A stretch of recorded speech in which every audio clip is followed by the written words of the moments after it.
share, comment, subscribe. Welcome to the show. Peace, family. The shadow illuminates from the soul. Knowledge yourself. You probably sitting on a pot of gold. Tell me in the chat, you think we from Africa? Really though? The wrong perspective will cloud your judgment. I mean, somebody could tell you somebody you wasn't. Pay more homage and less worship. You tired of being a pushover than be assertive. Politics is just an old ancient secret circus. It get deeper the more you go in below the surface. You gotta learn to heal the trauma, be your own savior. My old earth gave me birth to God, one with nature. I'm an American Indian, fight for the rights of my native land. I'm an American Indian, fight for your rights, fight for your life. Eastern Shore, Mississippian, down by the river. Black man, red skin, bunch of Indian givers. Real side of Shakur, prisoners of the war. Return of the matriarch, the return of the God.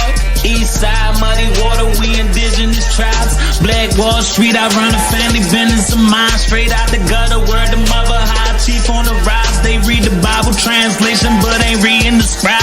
Keep it G, Cherokee, Gullah Geechee the gang. You know how it is, everybody got beef with the king. Turtle Island, we steppin', can't let them kill our connection. You know the mind and the tongue be the deadliest weapons. I'm an American Indian, fight for the rights of my native land.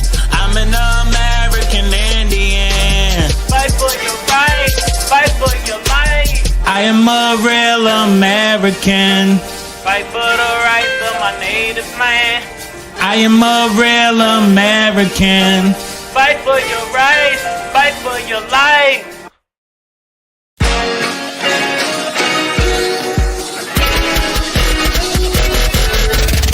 Doni Glover, here it go. Like, share, comment, subscribe. Good evening, family. My name is Doni Glover, publisher of BmoreNews.com.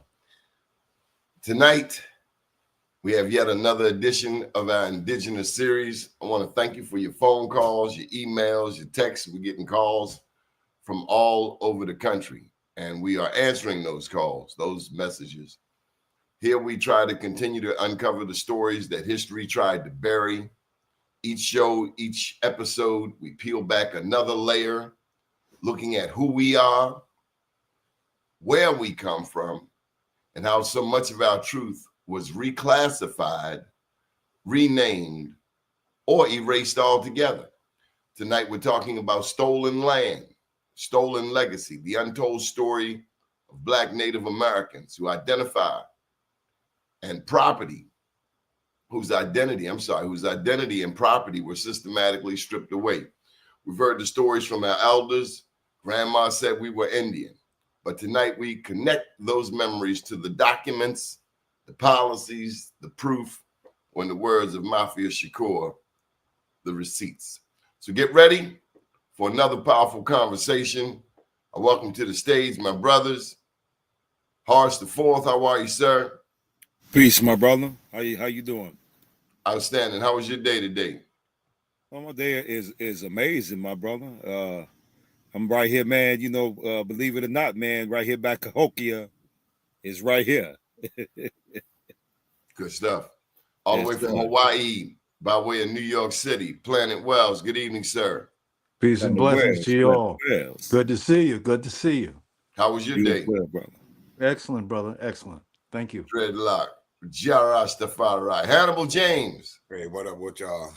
What's up, soldiers? Hey, now. So you got your Detroit hat on. Oh, Yes, yes, sir. Peace. all right. Good to see you. How y'all doing? All Excellent, right, brother. excellent. All right. Planet Wells, what did you think of the last show? Big brother Avon Bellamy joined us. I thought it was good. Very provocative show. He has a wonderful track record and in the community, and is a very bright, astute brother, and has love in his heart. And yeah, I'm with him. What do you think, Hannibal? Well, I really enjoyed the situation. I was really thinking about the AI film that he got going on. I was really interested in that. You know, and he really laid down some some elder knowledge. You know, so I felt him when he was talking, really.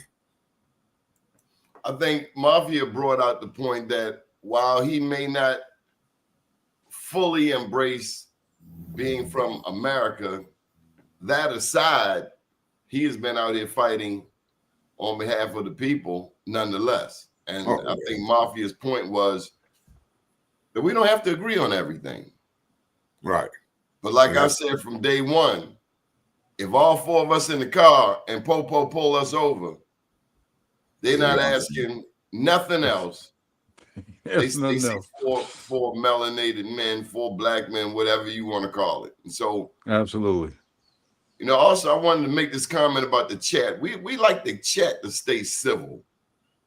Absolutely. At my age, I'm not going back and forth with cats. And so, you know, make your comments, that's fine. But when it starts getting disrespectful in there, this ain't that party. This is not that kind of program.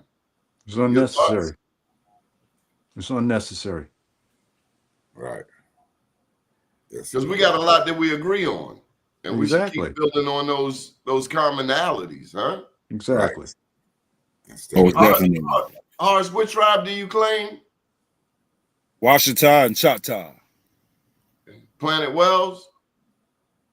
I'm still researching. Okay. Hannibal? Muskogee Creek. Okay. I claim Blackfeet. And then on my mama's side, her daddy was from Puerto Rico.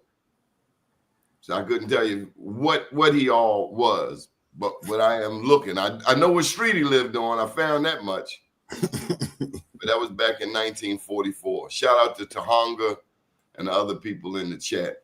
Yes, Horace, why don't you start us off tonight, man? We kind of cut into your presentations on, you know, your presentation time on the last one. Did you want to go in? Man, I had put something together for my man Kemet TV. You know, remember the comment here left on the screen, man. Let me show and prove right quick. And let me say something else. When Cat's got a lot to say in the chat, I put the link over there for them to come on because it seems, you know, some of the comments seem really profound and we welcome them on this platform. Everybody is welcome here. Everybody. We've even had a white guy on here. Not that we won't bring others or people from Haiti, people who might not be a part of the conversation overall. The lawyer lady, she's originally from Haiti, Natalie Pierre Lewis. Right. So everybody is welcome at this table, and that's what we try to convey. Absolutely. All right, here we come, bro. Yep, and I'm gonna make this brief. Here you go. Big L, shout out to you. Yes, sir. When you first put this up, man, I gotta tell you, I was blown away. I was blown away that it's got Upper and Lower Egypt around Chicago. What is this? Well, let me show you. Okay, so we know that the Nile flows north, and we know the Mississippi flows south. Now, I was looking at Top Cats the other day on Magic 363, and he was showing how everything originated from over here. So now, if you notice to my left, this is Africa, Egypt, and see we got Cairo up to the left. I got the arrow sort of pointing. So we got Cairo up here in Lower Egypt. Well, over here in America, in Illinois, we got Cairo in what they call Little Egypt, or which is the equivalent of Lower Egypt. So now here in Chicago, we got Big Egypt, where the pyramids sit right at the Calumet River coming off of Lake Michigan. And to the left, we got the Mediterranean Sea, where the Nile flows down, into, Egypt and, the rest of Africa. So now this arrow over here to the left is pointing at Lake Nasser, if that's how you pronounce it. So over here to my right, I got the arrow pointing at Lake of Egypt. Peace, Mafia. So I got my arrow over here pointing at the Lake of Egypt. Now, the word of in itself, there's only one Lake of Egypt on the entire planet, and this is right here in Illinois. So when you add the word of into a sentence, it connects the two words together. So now, why would there be a Lake of Egypt in Illinois? So this Lake of Egypt is a reservoir. The Lake Nasir is also a reservoir. So we recognize, you know, how these line up, and we you know, coming into the knowledge of what it is. And because if you guys recall, in 2024 there was a solar eclipse.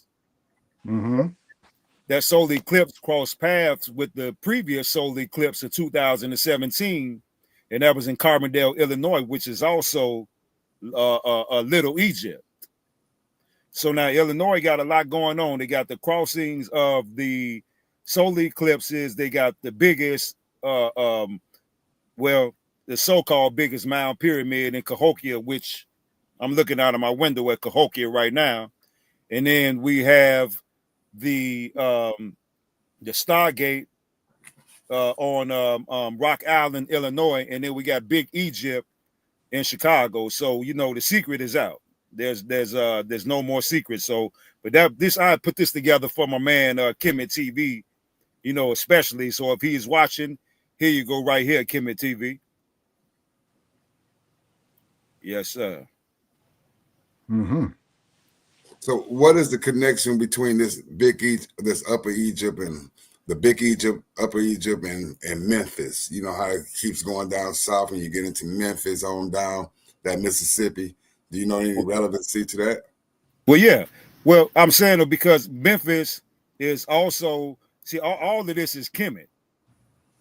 See, you know, and Memphis is they right there on the Mississippi River, and that serpent energy and that memory that's in that water, it goes back millions of years. And they got the mound pyramids as well in Memphis as well. And see what they did is they made a replica of a pyramid that sits right there on the Mississippi, which separates them from Arkansas. So you know, we all connected, man. We have been connected through the Mississippi culture, you know, for eons, man.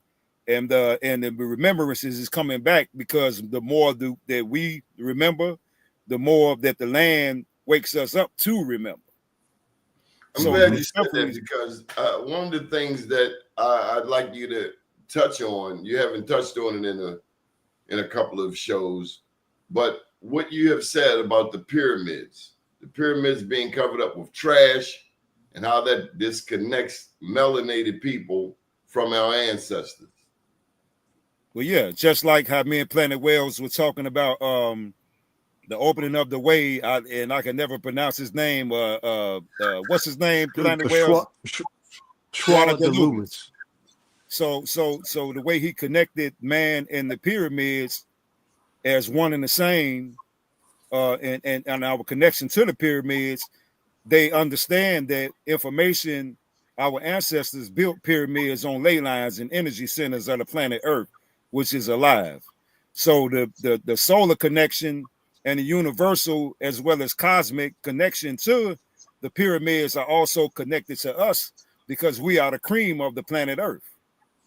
So now when they put this garbage and this gas and all this stuff in the pyramids, it sort of puts like a blockage up to the amount of information that we can be actually getting from the sun as it sends down those frequencies to the planet. It's no different from a satellite dish like DirecTV.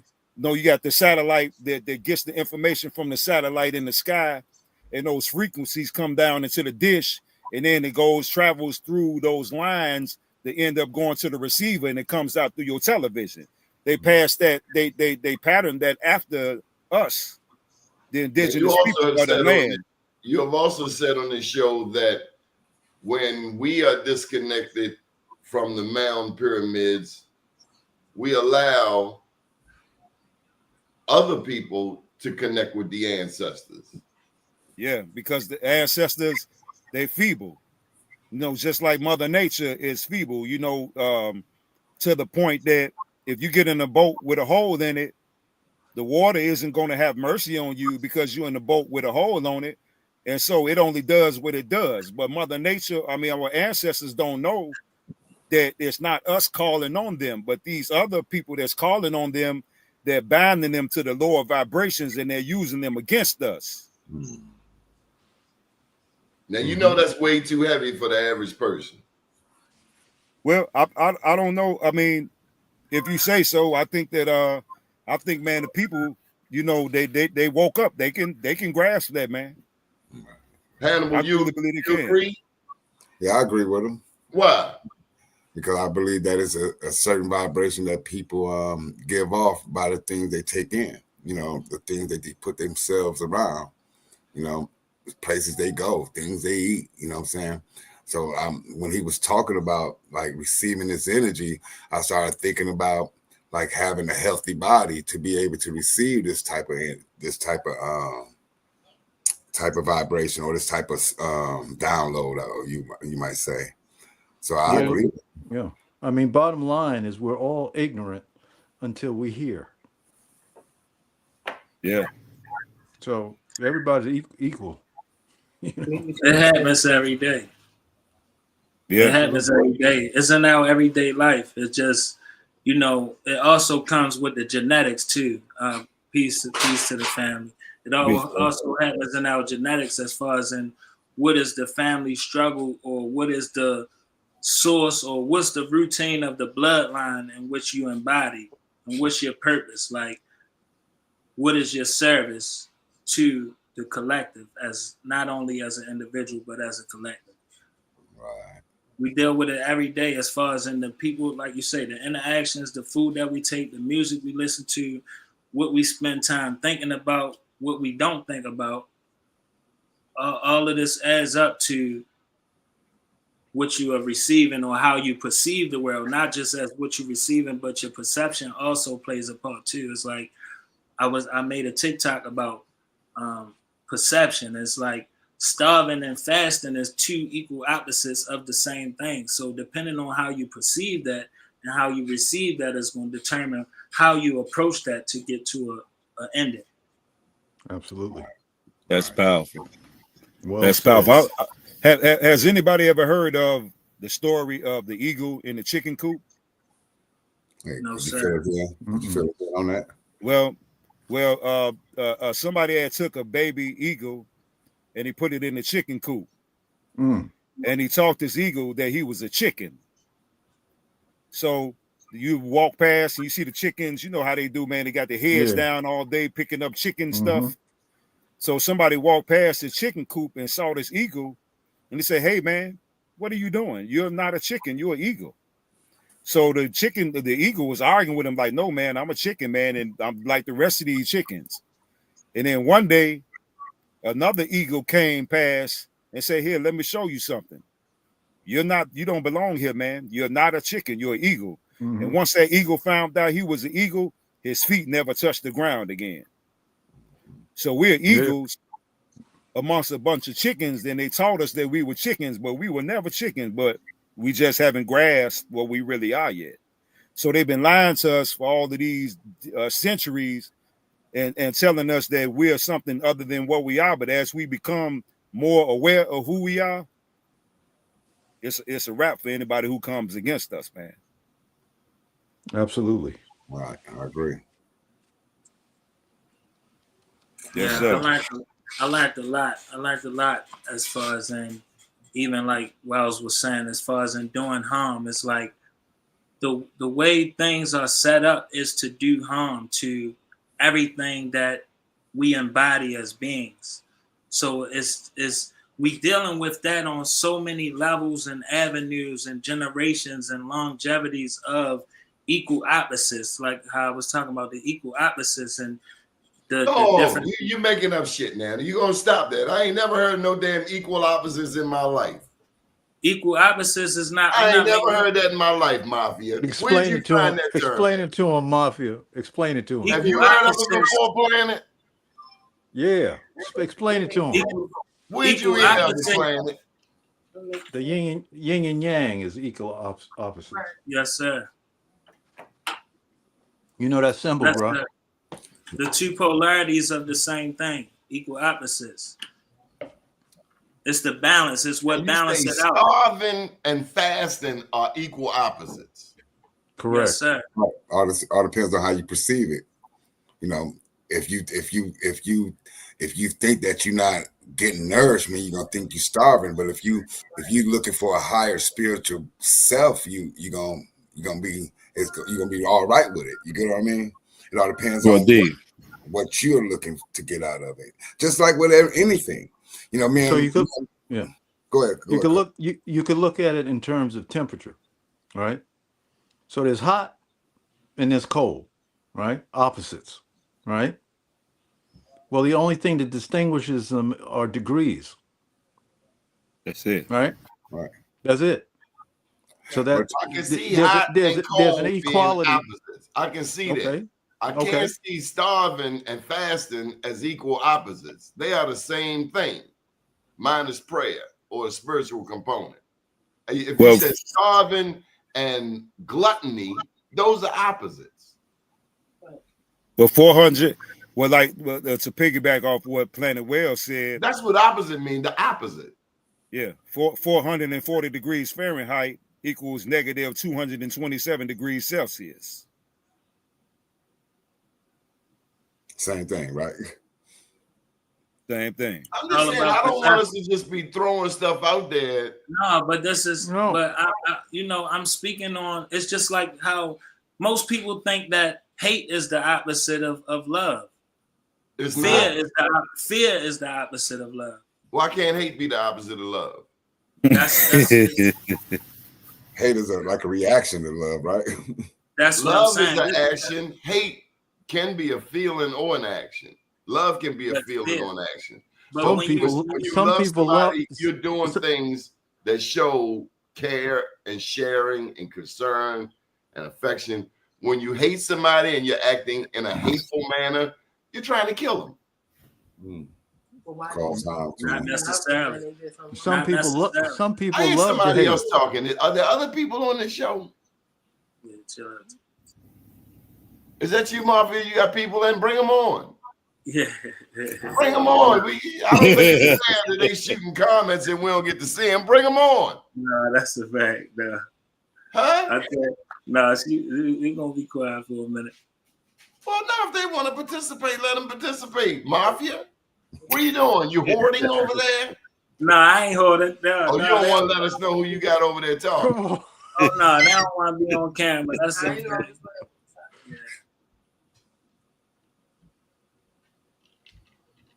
But I do know, I sent y'all that video in the group chat of that guy that went to the barbershop. Yeah. And was debating with those brothers in the barbershop about the black-white issue. I think he was in Charlotte, I'm not sure, as a response to that brother cutting that girl's neck on the train. Y'all familiar with that? No, sir. That video you were talking about, the guy, he was kind of explaining about a child and how the child was acting or something. Well, he's the guy in the barbershop. Amongst he was a white guy in the barbershop, and he had his camera crew and a couple of more of his constituents in there with him. But they were discussing racial issues, in America, between the black and white. And there goes my theory again, man. We need a restraining order, man. These people are literally obsessed with us. You see what I'm saying? Out of all of the things they could be focused on, they're more obsessed with us. And I'm trying to see what is it that what are they trying to push? Because he was saying that the white youth are sick and tired, and that we don't want to see the white youth. And I'm like, man, what are you trying to incite with your rhetoric? Yes, sir. It's the programming. Yeah, see, we got a group of people that hate us, And I don't know what it is that that they're trying to incite, but man, I be, and sometimes I be like, damn, he talking to the wrong people. I'm gonna ask him, man, didn't you see what happened in Alabama? Or didn't you see what happened in upstate New York when the dude told the brother, man, I would kill you, and dude gave him the business on a platter. They need to stop it with that stuff, man, because but just piggybacking off of the love-hate conversation that was at hand, man, we got a group of people that hate us, and we have never declared them enemies. But when you were saying that, remember Planet Whale's message about the love been really on my head for like the last few days. And I think that's how I think they don't like to see us loving each other or laughing amongst each other. The camaraderie we have. We don't even have to know each other, and we can just look at each other, smiling, and it's like we knew each other forever. And people be envious of that type of thing. There you go. So I just say that we just keep on loving each other, no matter what they say. We know how to respond to them. Whatever it takes, it's all is fair in war. You know what I mean? If somebody attack you, you got all right to defend yourself. But preliminary, try to do things with love, because with that type of energy and reacting the way they trying to get you to react, that's gonna just mess up your vibrations. Well, that's me. Yeah, I mean, yeah, and I'm with you there, but I remember a decade or so ago, a brother had wrote, I think it was a comic book called "A Right to Be Hostile." Right.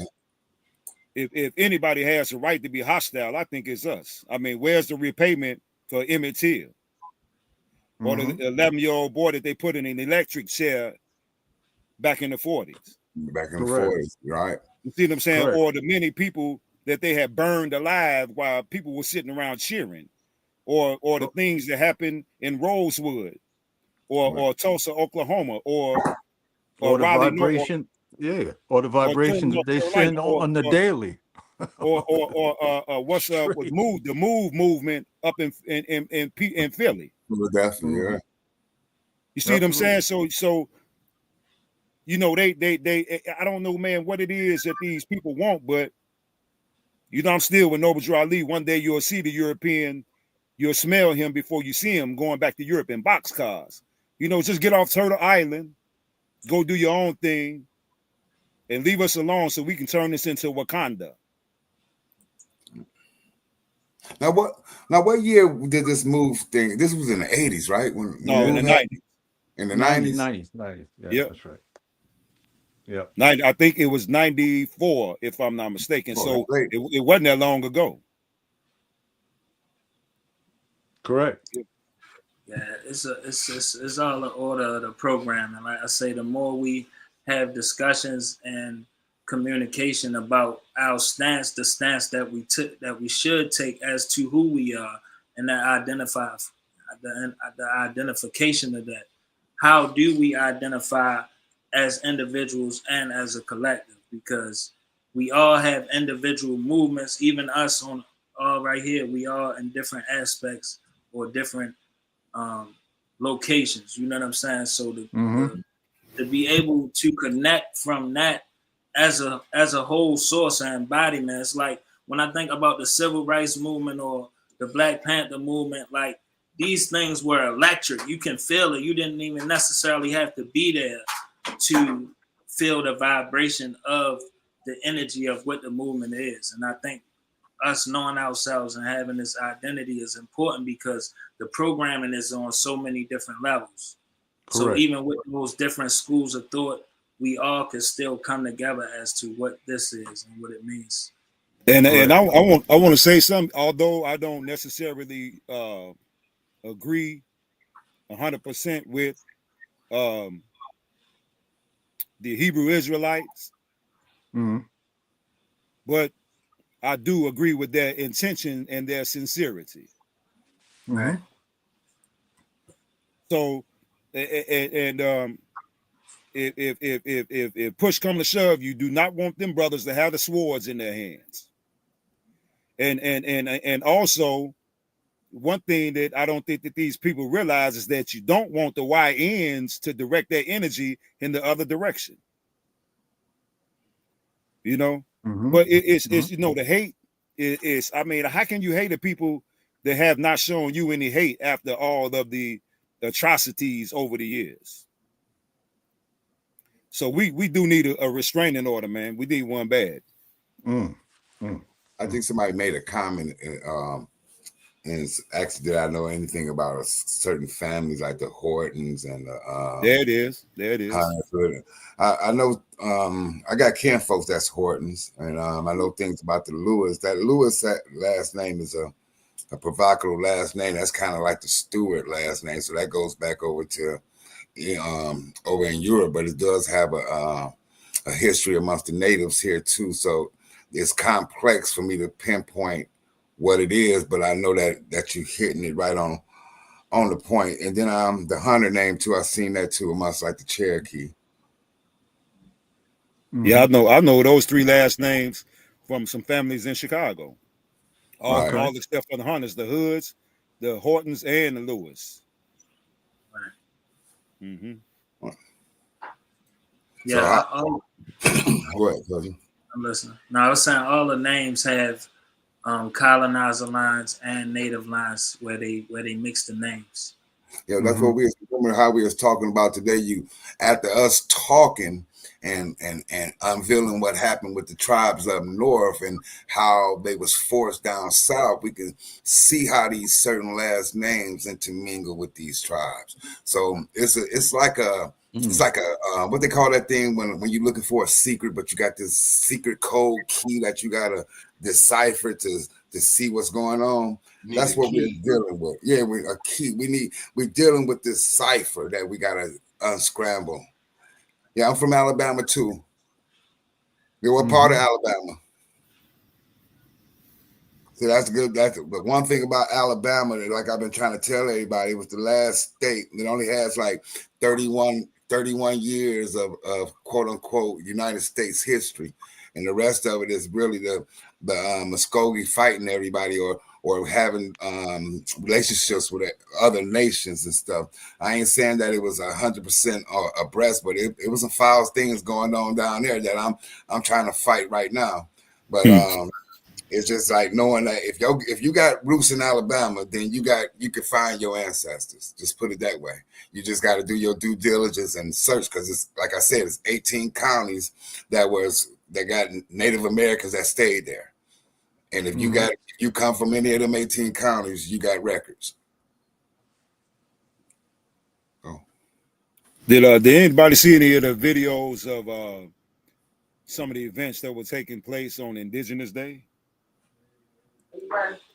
Yeah, I caught a couple things happening here in Detroit, but I didn't catch anything, not nationally. Me too. You know, I wonder sometime, aside from the insertion of some of the paler skinned nations of Europe into the tribes, was it before the event of the colonial era, were our ancestors in this land such a loving people as we are today that we would just invite anybody to the barbecue, and as long as they come up, you know, with the peace sign up, man, come on, get a plate. Wow. Those new rules. You can't show up at the cookout and you ain't bringing nothing. You can't bring nothing, but you can't only be bringing aluminum foil. We got new rules. Yeah, you're not invited to the cookout neither, just because you know how to line dance. They was bringing them rifles and that rum. You know what I mean? That's what they was doing, bringing them rifles and rums. Yeah, Montgomery. They got you got a decent history there, like in 1790s down there, Montgomery and Mobile. So you can find some history of some records. You got to look like in Shelby County and Montgomery County, but Shelby County down there will have your records. Yeah, the black belt. Michelle Lump she shared that earlier today. She spoke with an African man who explained that during his schooling, the only history they were taught regarding slavery focused on Arabs enslaving Africans. Do you think that we have to broaden our understanding of slavery to better understand where America's story fits into the larger story? For instance, one thing that's never talked about are the white slaves, the white indentured servants. That is never talked about. Equally, what is not talked about are the black slavers, the black slave masters. And it blew me away when I first heard about a black man owning slaves in America, but it was not rare. Well, the difficulty. And I'm no expert on that piece of history, but I still find it fascinating. Well, the difficulty is in the educational system. So it was set up to keep everybody ignorant of everything. So we know that the navigator on Columbus's journey was a Moor, right? And we Alonzo. And we know that there's a term called dirty Moor, right? Big ups for Cheryl the Lump, y'all. She's always contributing to this show. Thank you. So consequently, there are multiple people. So the phrase "all skin folk ain't kinfolk" is really apropos, right? So what we're trying to do here is raise the consciousness, and Horace is bringing some vital information in terms of the land, because he intuits and he feels the connection to the land as as a being, right? And there's a vibration with that. There's often I talk about walking on the ground, literally walking on the earth. Connecting your feet to the land, to the grass. Because the ancient people felt a connection to the earth as a living being. Okay? So human beings are one thing. There's planetary beings. There are planets that are beings. It's all life. It's all life, right? So there's a program set up to remove you from that connection, right? Now, why this is, or why they felt that, there are different theories about that, right? But there's a fear of that connection, and for them who are distanced from that, that represents to them unknown, and that unknown represents fear. Let me get into Mafia. Mafia, one of the things you talked about after the last show was the unity that is demonstrated on this show. I touched on this a little bit earlier when you weren't here, but why don't you touch on the significance of this show? The significance is not only the generational connections, the different connections of schools of thought, because we all come from a different background or way that we learn through the program. So we bring that together, and we might have different specialties or viewpoints, but we still come together as a full body. The five of us create five different organs that we vibrate. And we also have other people that come on the show and they add other specialties and organ aspects of what the full body that we present to the chat and to the viewers and to a collective of us as well. So the unity of us having the knowledge of who we are and what we are uncovering as to the history of who we are that has been skewed and savaged through, and we bringing that together to show and display how it was brought together. Absolutely. And how each part is pivotal. Each perspective is pivotal. and the different ways that we perceive that as well, because it's just that, like how you say, are we Hebrews, are we Moors? We all have a specialized mixture of everything, and different is all a melting pot. That's why they say Right. America is the great melting pot, because this was the greatest mixture of all the totalities of the things that were separated and divided.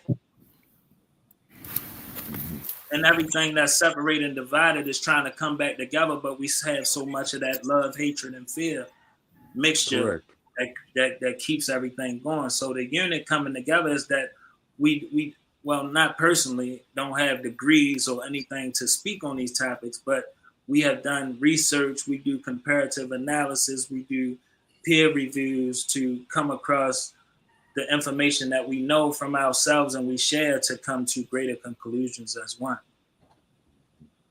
So West Side, like in Montgomery is a county and it's a city. So I don't know where they do all their probate business. In Alabama, they do about a city called a county seat. So it's a city that's their county seat.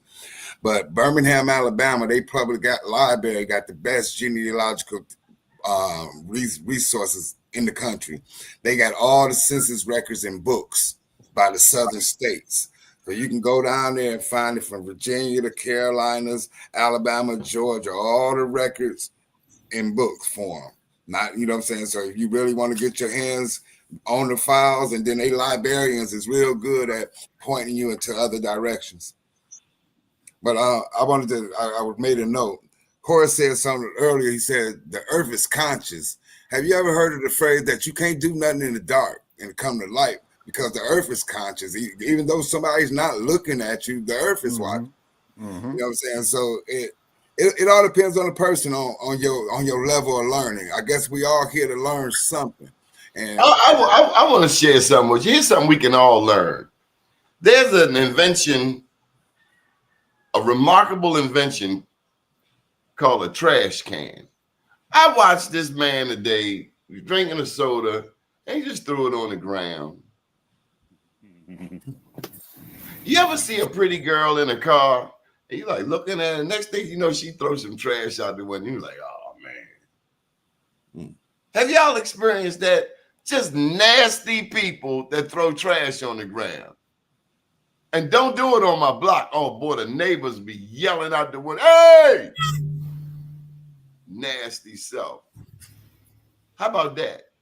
How about taking care of the water, man? We throw all these plastic bags and they end up in the ocean, and we killing the fish that we're going to have to eat.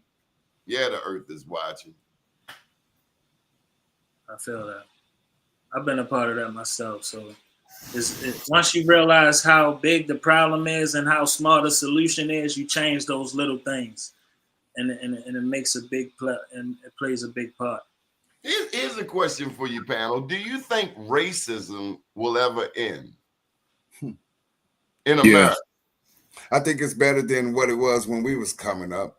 I look at my kids, you know, I got my youngest boy, he's 24, my oldest is 32, and their relationships with the other races is different than what I had. Yeah, you shared you was a little taken when the spend the night thing came up. You like, huh?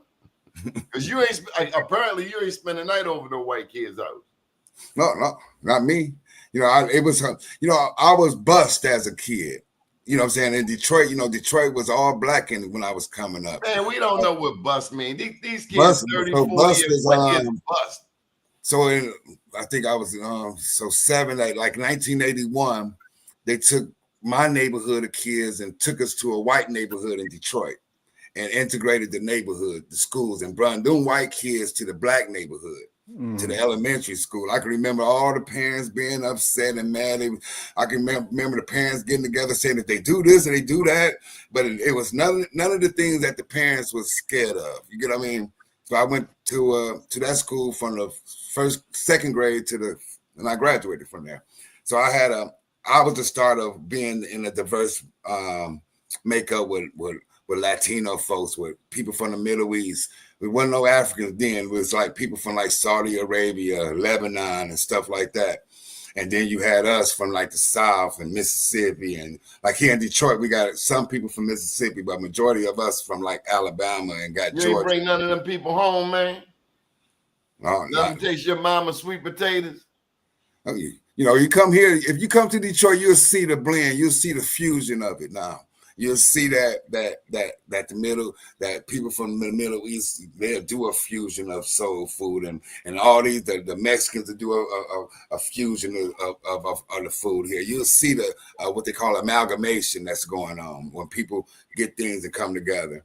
So like you said, will racism eventually change? I think so, as the generations keep coming. I think us as adults, we take it a little bit harder, but the children will be a little bit. I don't know that we take it harder. We remember the scars. We remember bottles getting thrown at us. Right. We remember being called the N-word openly by somebody feeling a little comfortable. Yeah, and that's all. Why I don't use the N-word on my shows, because to me that gives somebody else permission to say that to me. If I don't want to have the jab slap, then I shouldn't serve it up. Yeah. All them things are still occurring now. You know, like you go down, not that long ago, they drug a man down south somewhere with a chain on the truck. You know, it's all types of It was at Jasper, Texas, wasn't it? Yeah. You don't know about that, Mafia, do you? No, sir. Jasper, Texas. They tied a black man to a pickup truck. Didn't his head come off or something like that? Yeah, they drugged him and tore him up on the pavement down there, and that was in our lifetime. What I'm saying is that it's for some reason we are good. Our people is good people. You know, this is why we got good spirits. You know what I'm saying? You know, it's some bad spirits amongst us, but collectively we are good people. You know what I'm saying? And I feel that. Let me tell you what a bad people is. First of all, you done put chains on another human being. And then 200-300 years later, after that, you're going to say, well, we know we did you wrong, and we know we put in some policies to help you catch up, but Trump going to take all of them policies all away, including your museums. And by the way, we're just going to erase slavery totally from the picture. So you won't have to worry about talking about Kunta Kinte no more. Yeah. That's why it's important for us to tell our stories. You know, that's what they're doing in Florida, in Texas, and stuff with the educational system, putting up these blocks and putting up alternative history, saying that people were slaves because they wanted to work, or some mess like this. You know what I mean? It's not as rash as the truth is. So that's why I'm an adamant, staunch believer in that we got to find our Pacific truths and tell that truth to our kids. Come on with it, Horace. What you got here? That's right here, man. That's our glorious Monk's Mound. And you got a picture of North Millham that looks like a waste management company. That's exactly what it is. So this is Monk's Mound, what they say is the largest mound pyramid north of Mexico. But like I said, that I'm literally right here, man. This is I can get out. blowing. Yeah, I can get out and throw a rock and hit Monk's Mound with the rock right now. So I'm literally right here. So one of the things, and I just got out of class, we were talking about politics. Do our politicians know the sacred value of Monk's Mound? Some of them do. And they allow this? Yeah, because it's well, if they understand, you see the ones that see when they go getting us to you gotta vote. Makes no difference if you don't if you don't use the politics to address issues like this. What's the point? Yeah, well, see, they politics have never were never designed to benefit us since they got here. They've always, that's just like I say, the Whig Party or the Whigamores, who are currently parading around today as the Democrats and the Republicans. what we have are two separate groups of older white men that hate us. But one says, you know, hey buddy, how you doing? Drink some of this Jim Jones juice. And the other one say, nigga, just drink this poison. Is you saying wigs, WHIG, like the You wigs and the Tories? Yep, the Wigamores, the Wig Party. That's all they are, man. It's all an illusion, but they look like sworn enemies when the cameras are rolling. After the cameras go off, they at the Epstein Island, you know, getting busy one time. That's a fact. Yeah. It's just all a part of the system. It all connects to the system. They create the division for us to focus on certain things like racism, like how you say. We didn't focus on racism, but when you what I was saying they have us focus on division with things like racism and the education system and the politics. They create the division with these things because who is they? I'm saying when I'm The power speaking on structure. they, I'm saying the power structure of the system of those colonizers who mix with the bloodlines to create the environments that we live in. And we can go to the names from certain slave masters, and we have the names of these people who you can trace the paperwork back to, which families ties this to. Like I say, the both of the Do you both think families these people are that smart that they actually are sitting at home with a blackboard and they marking out what bloodlines to come after? Is that what you're saying? What I'm saying is it's already systematically done by numbers, because if you get into, they know our astrology, they know the spiritual aspect of what we talking about, because we still talking about it in a literal physical sense, and we dealing with spirituality and higher sciences of life and nature. We're not just dealing with what we see and what the politics is saying and who voting for who, and we dealing with real powerful energy centers that take you to upper echelons of consciousness. And have you been there? Absolutely. You have? Absolutely. How you get there? It's just like how when Martin Luther King say, I've been to the mountaintop. Whatever success that you thought you was going to get over and you thought that was the top and you thought you was going to get to where you was getting to, and you see that it's not what you thought it was. Like a lot of people got in the rap game and they thought the rap game was real and these was real people. But once they got there, they say, oh, no, this ain't what we looking for. Same thing with politics and politicians. They start out from grassroots environments and they for the people. And once they get to that upper echelon, they like, well, this ain't, I can't even do what I thought I wanted to do. This is the systematic aspect that we talking about. But it's not just racism. It's not just religion. It's not just education. It's not just not knowing who we are and our heritage and the truth about slavery and business trades and the Mississippi mounds and the culture. So give me the solution. Well, can I intervene? Can I intervene right quick? Well, I want to piggyback off something you said, and I want to quote. This is a two-part statement. The first is my man Black Thought out of Philly when he said it's lonely at the top, but I'm gonna keep climbing because I'm only at the top. The second thing is that, like how the brother Mafia was just saying, all these distractions. Well, one of the main things, if the reason for the distractions is so the people won't realize that there is no money.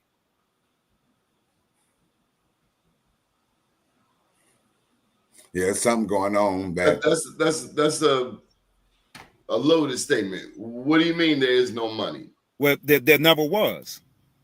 It was the assumption that there was money. See, we especially by us being indigenous on this land, and then they setting up these bonds in our name, but having a trust set up to where we are surety and we getting penny pinched and going to work and slaving and all of this other stuff, where like the sister Secrete Balance was telling us that we are rich beyond measure.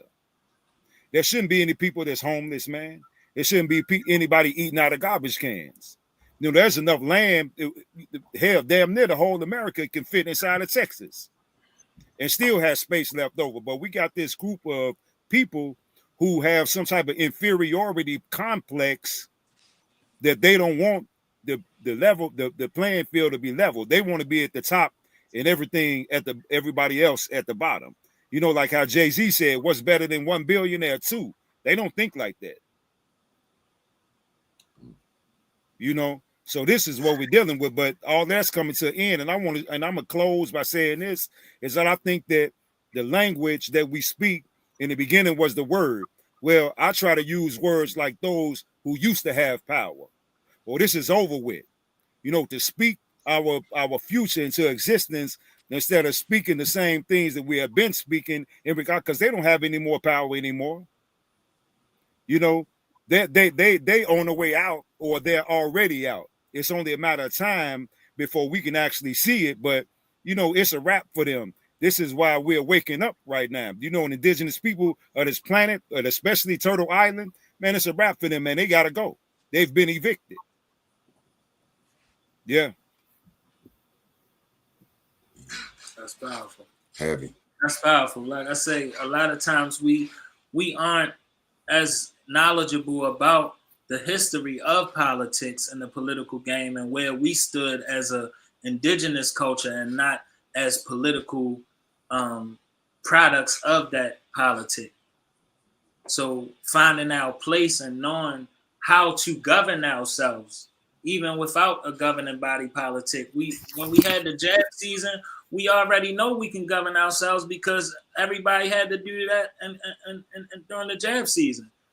The period lasted even long before it was curfews or anything of that sort. We had to govern ourselves. It was a lot of entrepreneurs was born in that time. So that we need to continue that revolution that we had from that spiritually and going within and spending time finding these solutions and communicating these things about how we moving forward. And it's different for everybody because there's no one uniform that's one size fit all. It's no one size fit all. That's why it's different, many variations of the same essence that we are looking for. See, well said, brother. There's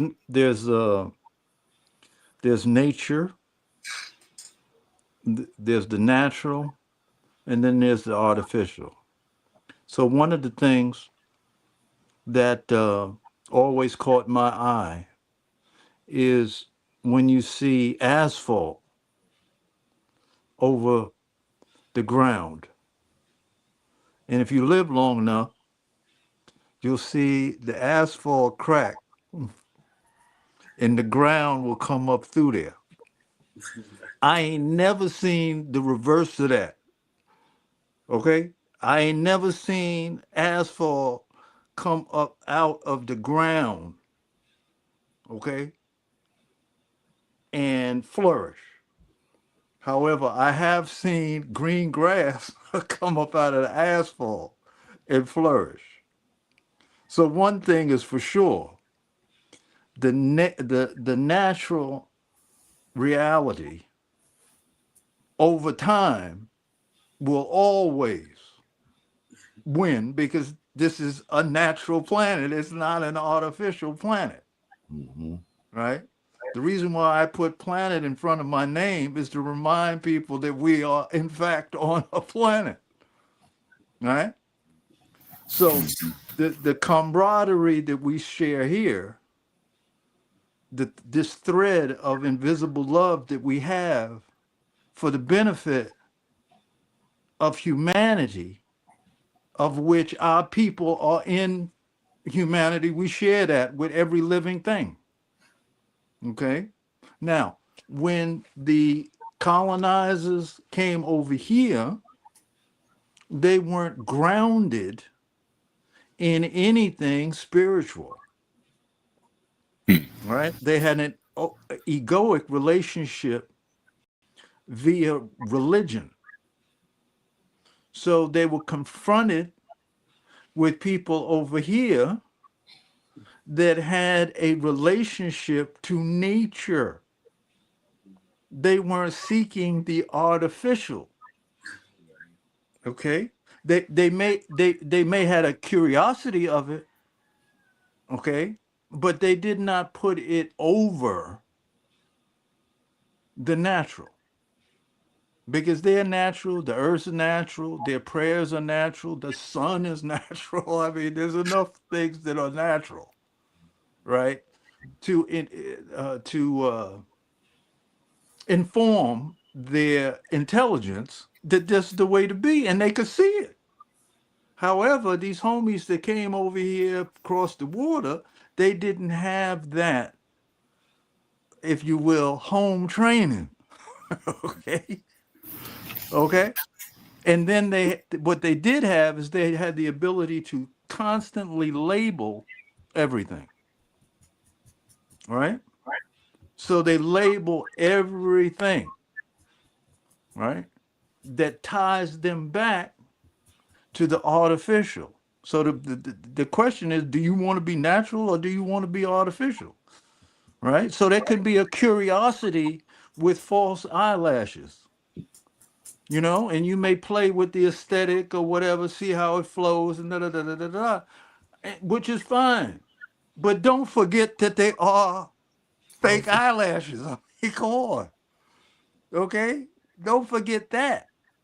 So, thus, don't forget who you are.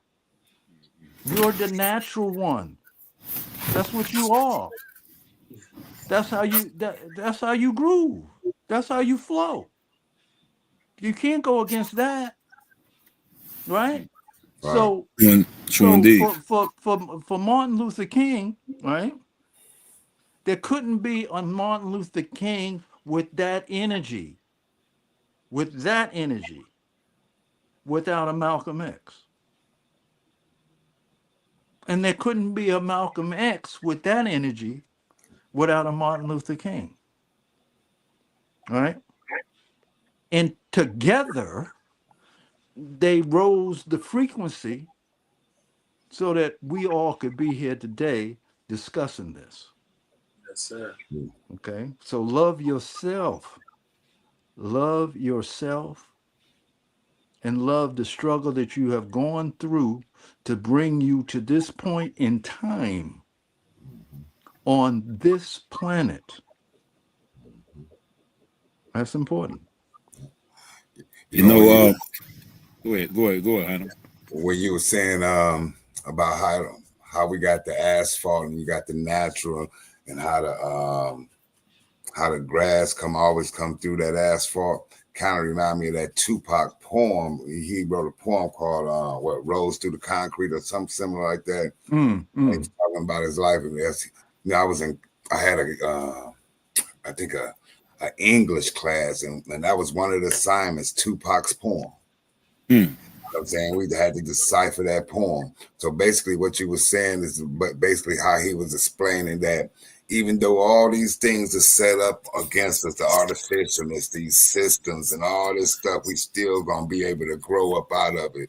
So basically, like what we've been saying, it's nothing to stop us. We just got to keep that in mind, and just like somebody said, we were seeds, and we just got to still keep planting them seeds and putting the water and nourishing it with fertilizing, and we'll grow. Correct. Yeah, that's a fact. Correct. Hey, Absolutely. if you brothers don't mind, I want to read a verse to y'all. Yes, Please. sir. It says, presently, there is a galactic war and house cleaning that is being completed throughout the universe, which will advance some forms of population 1 intelligence to population 2 star regions, and recycle those forms of population 2 intelligence which have used their knowledge to create operations in the heavens.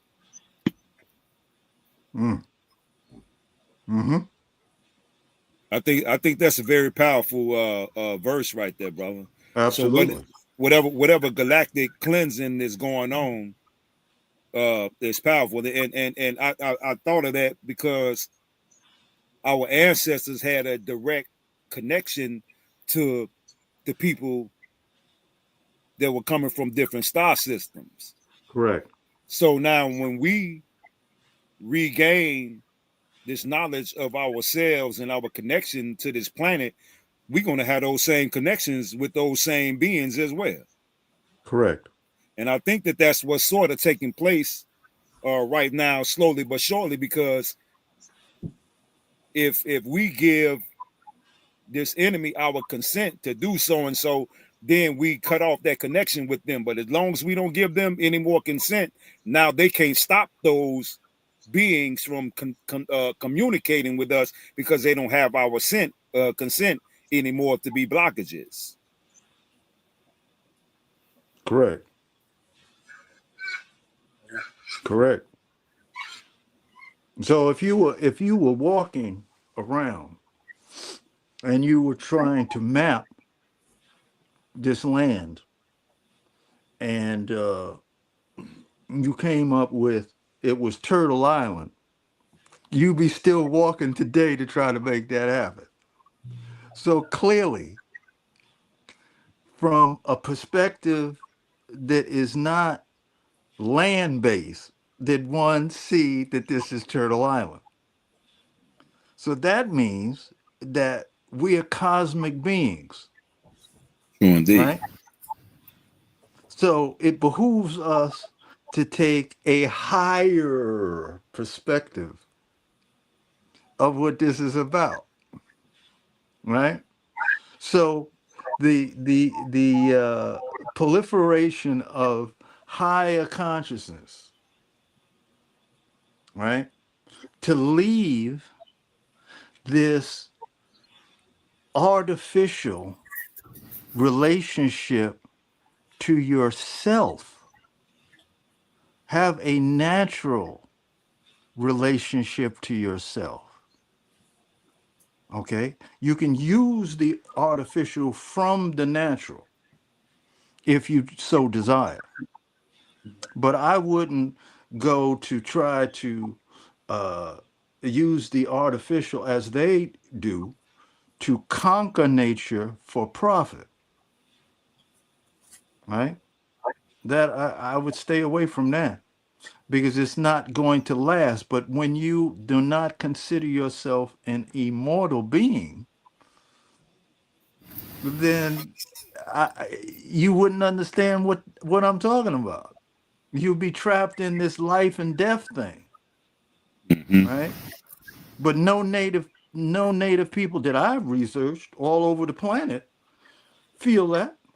They feel that life is a continuous thread that goes throughout the universe, right? So we got to bring ourselves back to that, because we were the origin of that thought from our observation of what?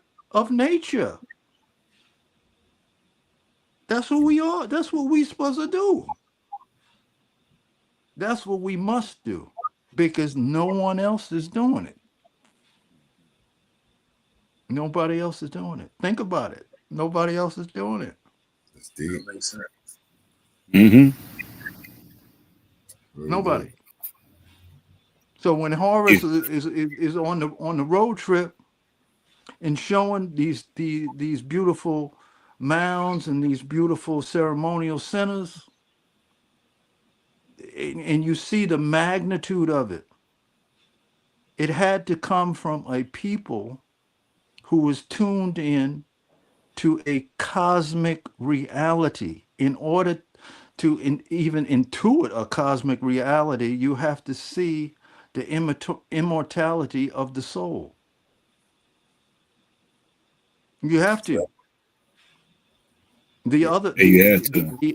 the others have used a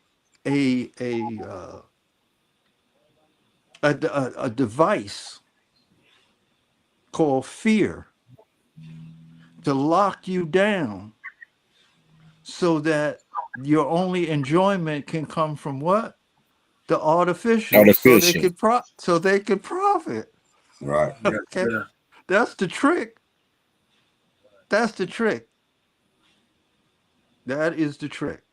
You know what I still can't understand to this day, Wells, is that Mm. the earth produces enough food for everybody to be obese. Absolutely. It's enough land for everybody to live in a $2 million mansion. Right.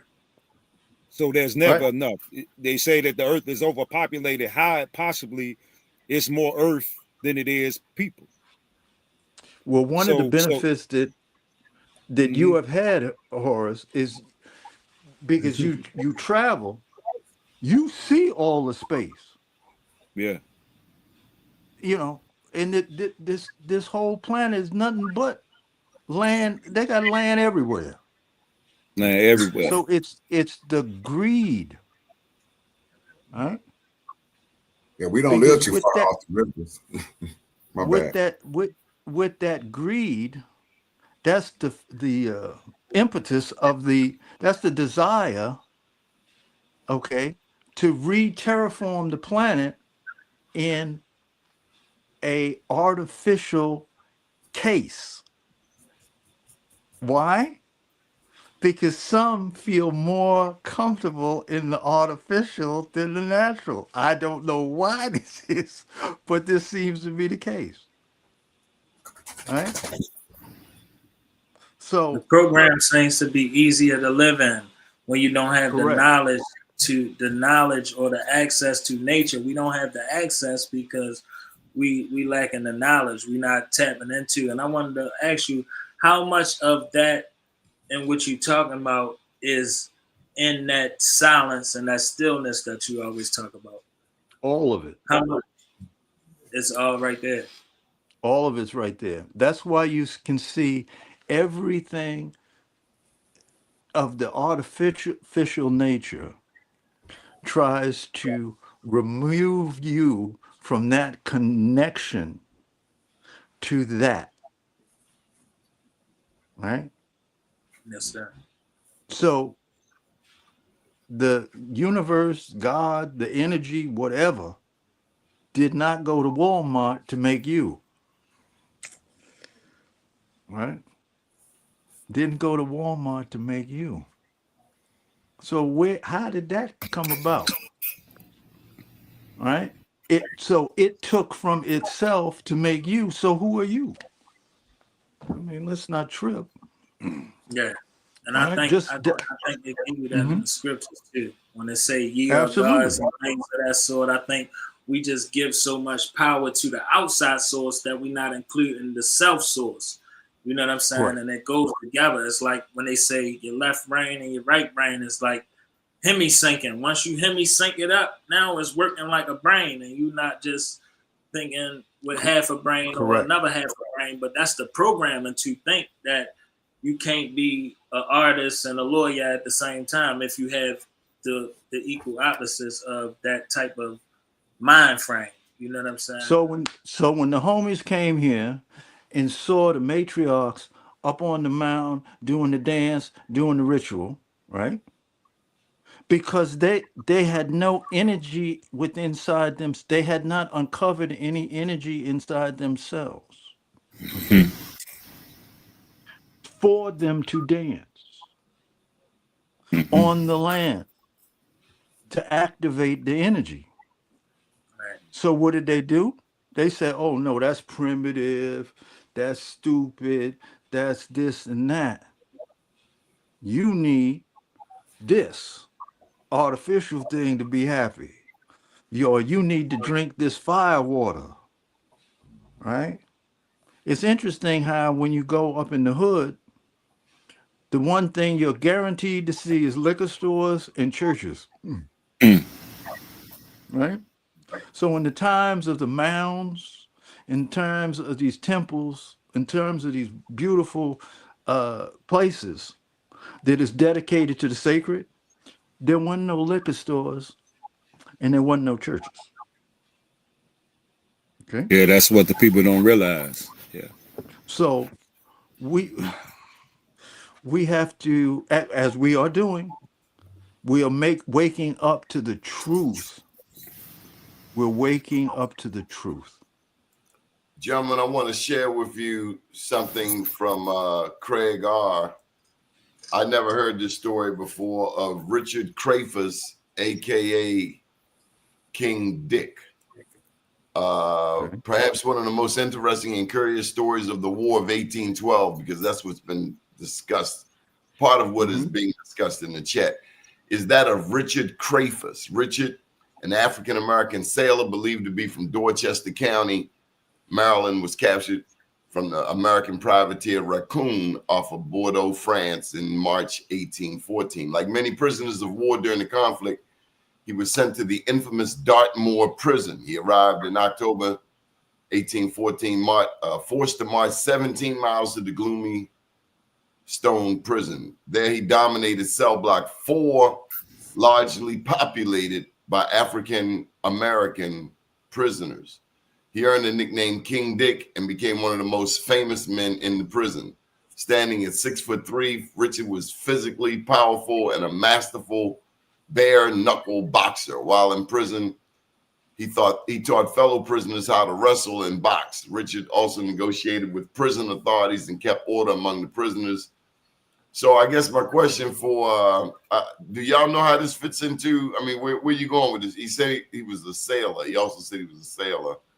And I know he was talking about the decline of Black power. And that's a follow-up on Divine, who said, he said a few things. But you guys hit me up in the chat, but I just wanted to share those thoughts.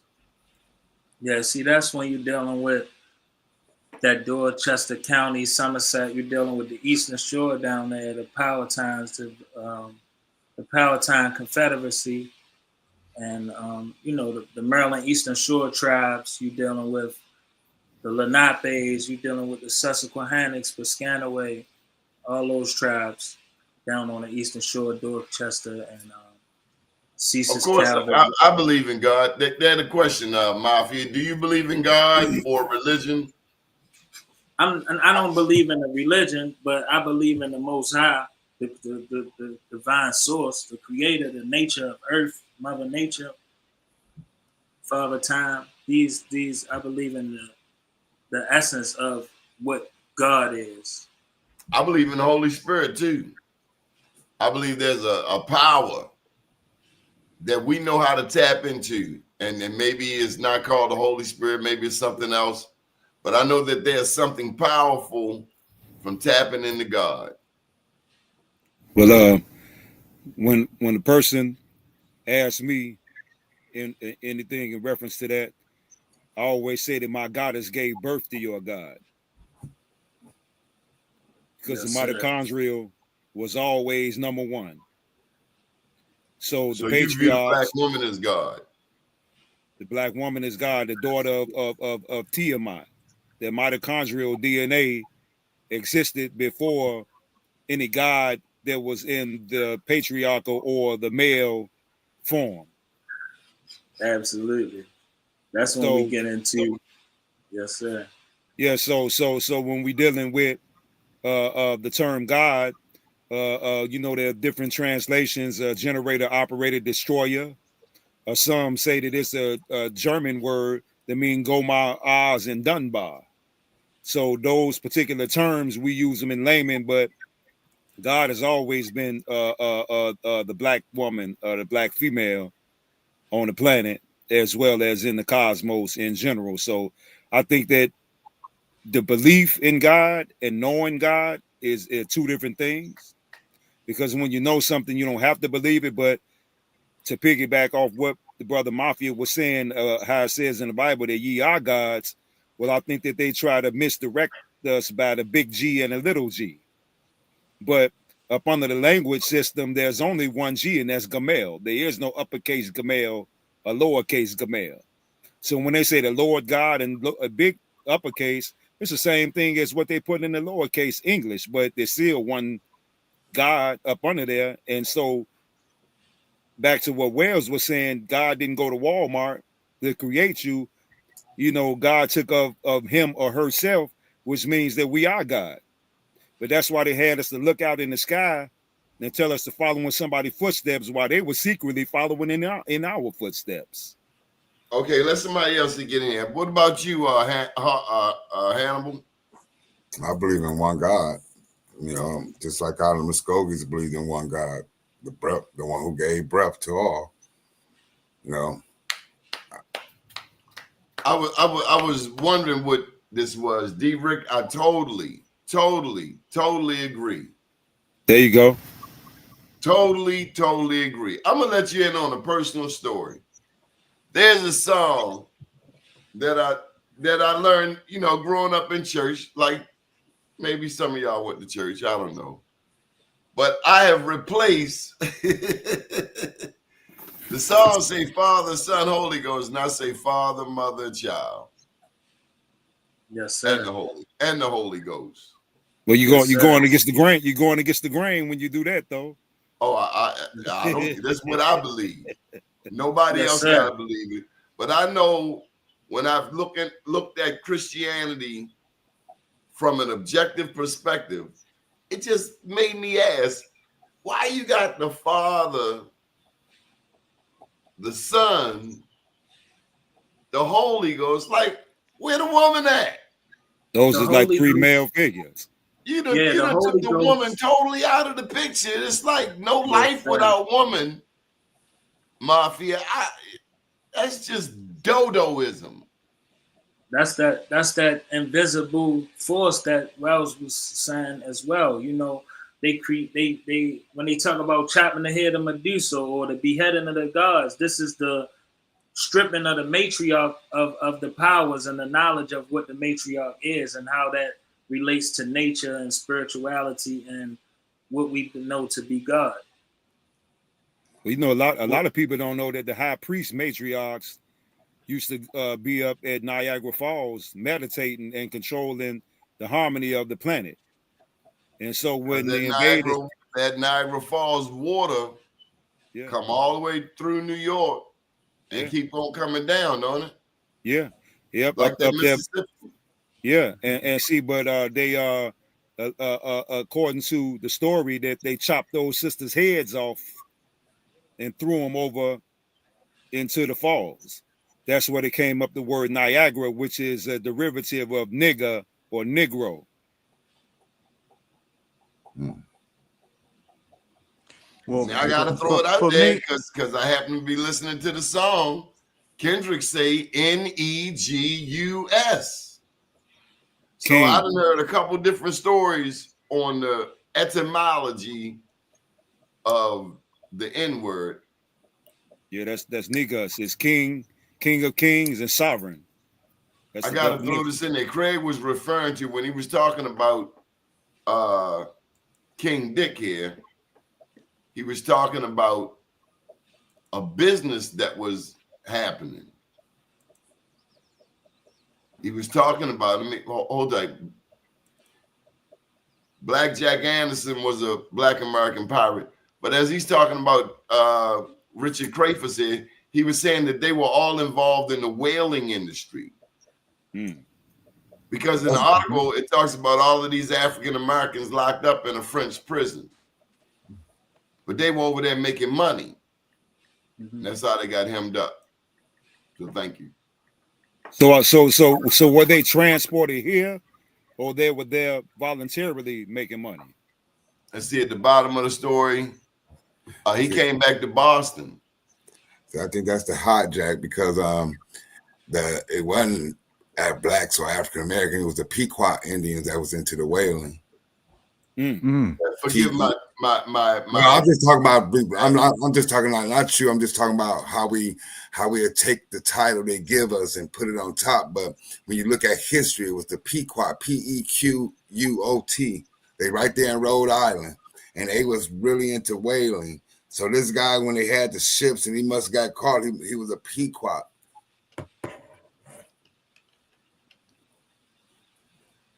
There was more going on. Oh, okay. Nantucket. Yeah. So you talking about the guy Verrazano when you talk about, you know, the guy got the Verrazano Bridge in Brooklyn over there. He was an explorer that came there. He said that they was just black Indians. You read his journals. He said that they had he called them Egyptians. That's what he called them. Instead of Negroes or black, he called them Egyptians and stuff like that. So you can find that information from the French and Verrazano. So you go back into these old records through the French, the Spanish, you'll find out that it was nothing what they said but Black Indians here. And it's just like we're saying the hijack. I'm thinking that it's really deeper when we come to these 5 nations. You know what I'm saying? These civilized quote unquote nations like the Cherokee. I think that's a hijack nation. You get what I mean? But I come with the proof later. But that was perfect though to see, because that's how it is with your family name when you're looking up your genealogy. We got to do that with every aspect of history to compare analysis as to what history is, to what we program. And like you say, that last name, that Anderson, look up that Anderson last name with the Nansemond Indians or free people of color. The Andersons, the Mitchells, the Chavezes, this is all groups of families that are known to be Native American. So, so when you go look up the Andersons in Virginia and Maryland, you know what I'm saying? They natives. They the natives from the tribes in Virginia that Walter Plecker changed. You get what I mean? So it's the information is there. We just got to be able to decipher it and put it all together.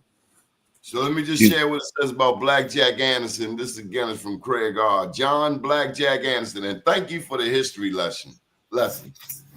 Died in 1837. Was an African-American sealer and pirate active in the Recherche Archipelago off the south coast of Western Australia. So he was a pirate all the way on the other side of the world.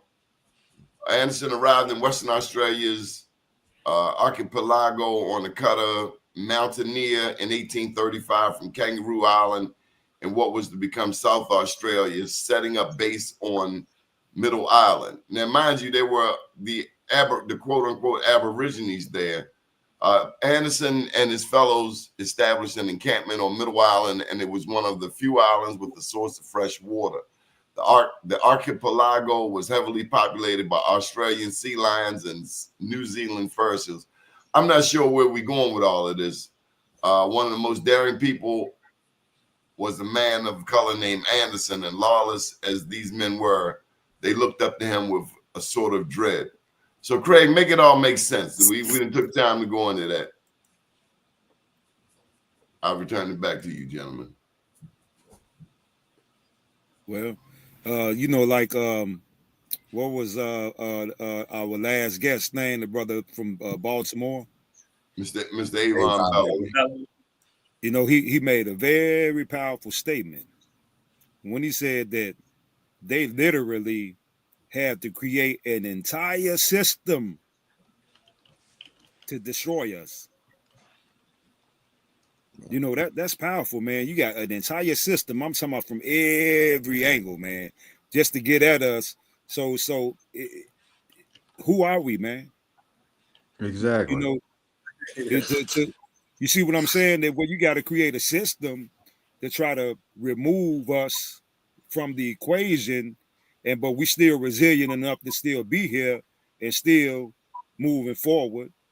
But it's something more to us than meet the eye, and I really would be glad when we find out, because I think that we literally be able to walk on water, fly through the air, raise the dead, heal people, the things that that they said that all of these other people of some of these so-called holy books were able to do. Mm-hmm. Yeah. So Craig was saying that there were black sailors on both coasts. The Carolina coast had a lot of sailors. Craig, let me just put the link in here because you telling bits and pieces of the story, and I want to make sure you. And so there was a comment in the chat saying that we black people. I don't know if I shared with you, but there were some people that were getting jiggy in the chat. And yeah, I went on and blocked them. I got Mafia Shakur's approval. He said if they don't come correct, get rid of them. Yeah. I think, he said something about that 1812. And the only thing I could think about is like 1813 and 14. And that's when Andrew Jackson went into the South. And that's the biggest dispossession of black wealth ever. They have you noticed they never talk about the natives in the Southeast. They talk about everybody else, but they never talk about the ones in the Southeast because that's where the money is at. That's where the legacy is at. That's where the end result is at. That's what I've been trying to tell the people I talk to about this, is that they ain't telling it because you'll start seeing who the players were, who, you know what I'm saying, what people was coming up under, what false flags and false identities they had. So right, it's the mirror. It's the mirror. I think you always show the mirror to the history, like you say. Sometimes we gotta decode it, but sometimes we gotta show the mirror to the history of where it parallel. Like, you know, just like how what's Shakespeare, the history of how it parallel. Like what's Shakespeare name is Sir William Bacon. You know what I'm saying? But if you don't know how to look at these people from their two different aspects, you won't be able to see the full picture. Well, just like looking at a rapper, they got a pseudonym name. You know what I mean? Saying I'm Jay-Z, but he's Sean Carter. I get what you mean. Exactly. Like, you know, yeah.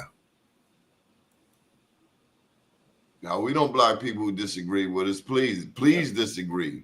Another name, respectful. Another name with that Anderson name that just popped in my head was Bass. I know I've seen that name pop in the comments. BASS. Now that name, you follow that name from Virginia, you're gonna have a lot of luck. You follow Bass, the Bass family, the Harris family, the Gibson families, it's so many of them, you know. So them three right there shed a light on a lot of information that we searching for. Mm-hmm. You know, sometimes you got to search other people's family to find your history. So don't be so stuck up on. Yeah, because a lot of families got mixed up. Right. You see my grandfather was adopted. Right. And like just like you said that right there, that just changed the whole dynamic of the surnames. You can follow that name forever and don't have nothing to do with you. You get what I mean? It just might maybe something that you put in your head.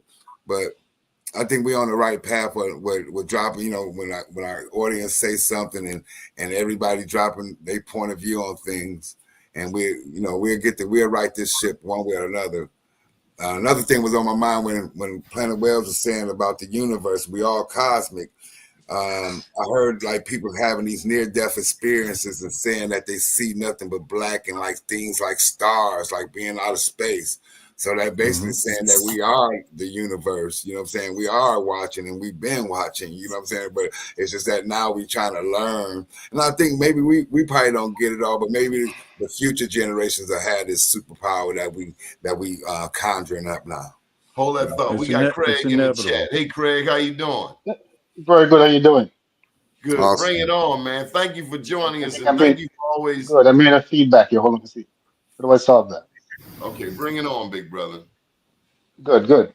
Yeah. So I'm just in the chat. Enjoying what you guys are doing, and just want to share some knowledge with you guys. So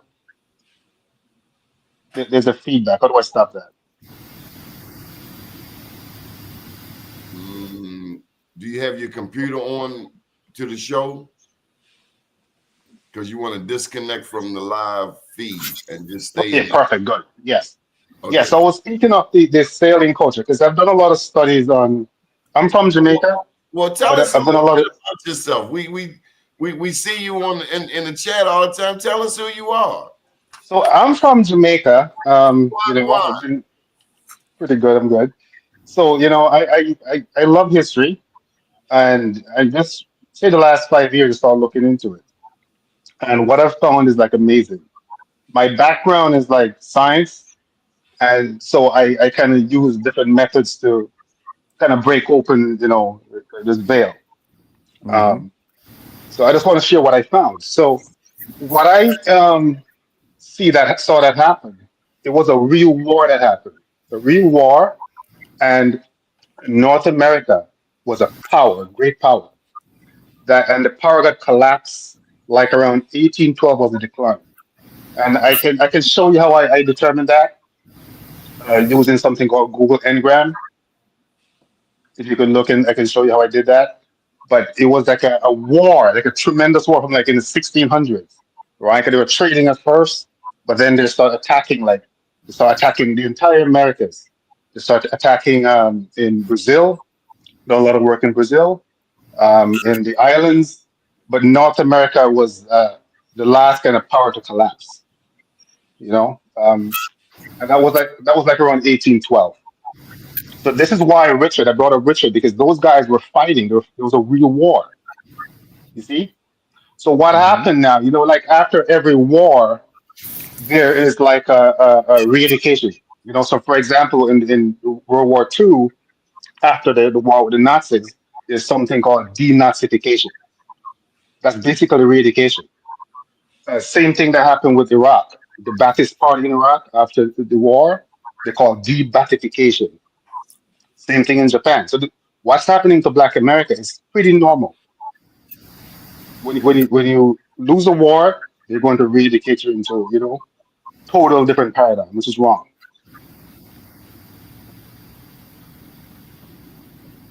So But I mean, I'll go ahead. So how do we apply that to today? In other words, Um, so what? So now that we know that, so what? No, but we have to know. The first thing we have to do is know and understand. From my perspective, we have to know how they did it, because we have to say, how do we get here? How we got here? How did we get to this point when we don't remember anything?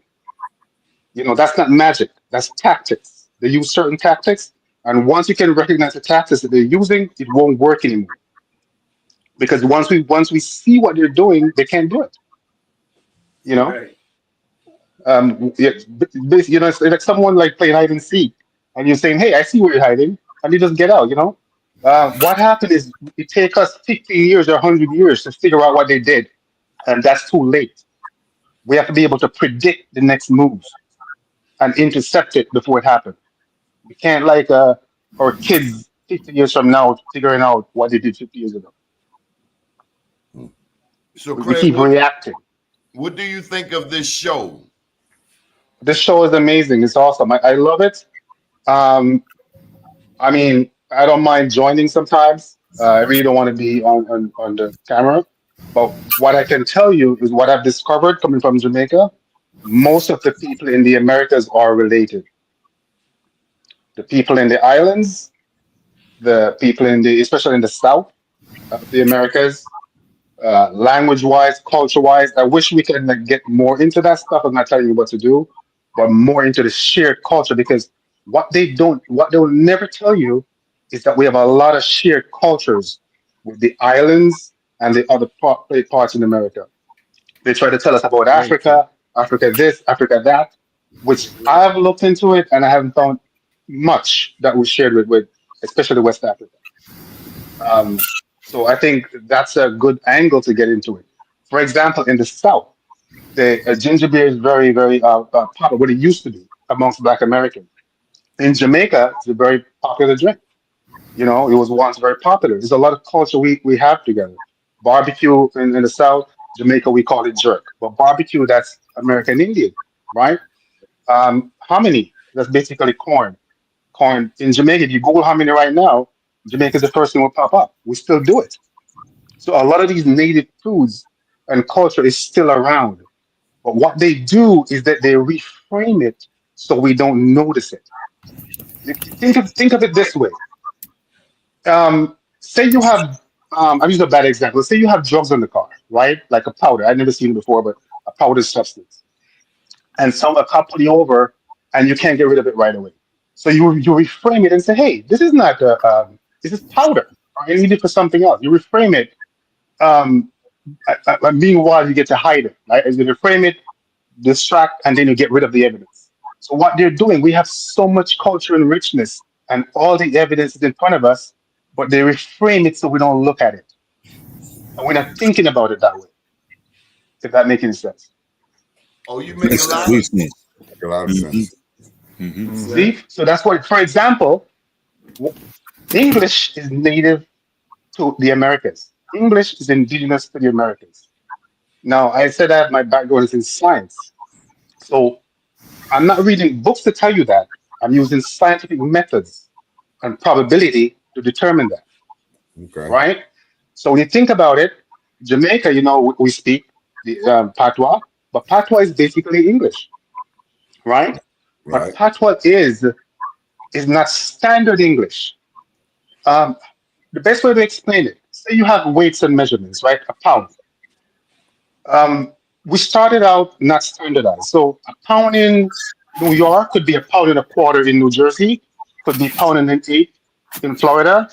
And say you have a president or a governor say, hey, we want 1 pound. We're going to standardize this, take the average, and this is the pound from now on, right? When you look at the islands, they all have this language, this indigenous language that we all speak. Patois is my first language, not standardized English. So what they did is that they came over here, they want to colonize us. They took the language, standardized it, and told us they gave it to us. Hmm. How do you know that? I actually did a Google map and I counted all the areas that had this language, still have this language. So Trinidad, Guyana, Jamaica, Mhm. parts of Dominican Republic had this language. Grenada, all these islands had it. The South had it. In the Gullah people still have it, and a lot of the parts in the South. And this is the same language. The Seminole. If you Google right now, if you Google Afro Seminole, Google Afro Seminole English, it will show you something, and Wikipedia will tell you that is related to the Jamaican language. Now, the Seminole were conquered very late, like around. They were not even conquered. It was the U.S. spent a lot of money trying to conquer them. They weren't conquered. But that war ended like around very late, like around 1849, somewhere around there, right? Mhm. So how did the Seminole ended up with this language that's similar to the Jamaican language when they were not colonized? You see that? Yeah. Say you take a bunch of African tribes, speak Wolof and Yoruba and all different languages. This is math now. This is math. You take a bunch of Yoruba, say 50,000, or different mixed African tribes, speak multiple different languages. You bring them to Jamaica. Accident happened and they came up with Jamaican patois. You bring them to Trinidad, the same accident happened and come up with a patois. You bring them to Belize, the same accident happened and come up with patois. Because I can go to any island and we can understand each other. No interpreter needed.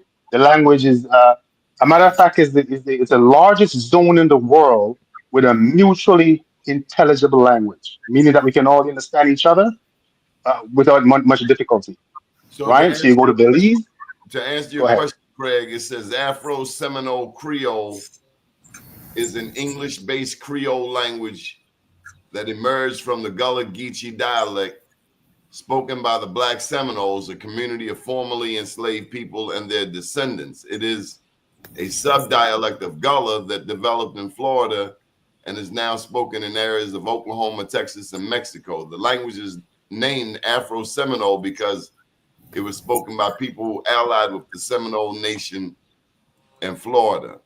They mentioned South Carolina, Georgia. I don't see Jamaica though.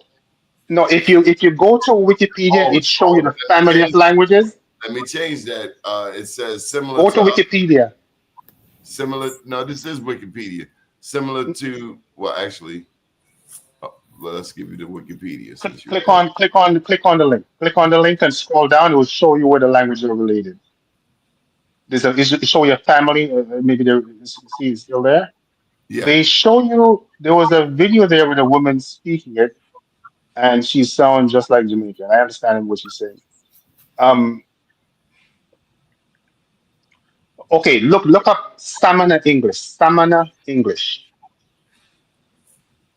The Samana are the people who went from the Carolinas to DR.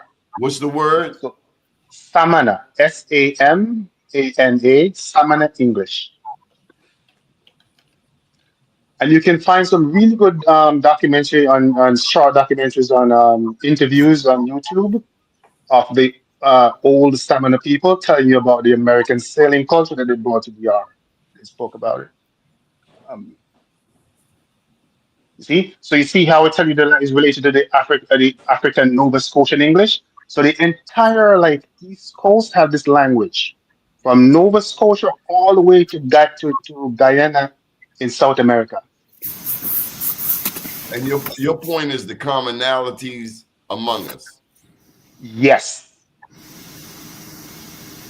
That is not taught in school. There's no course you can take in school about what with the shared history of the Black people in the Americas. Hmm. You just totally skip over that. That's deep, brother. That's really deep.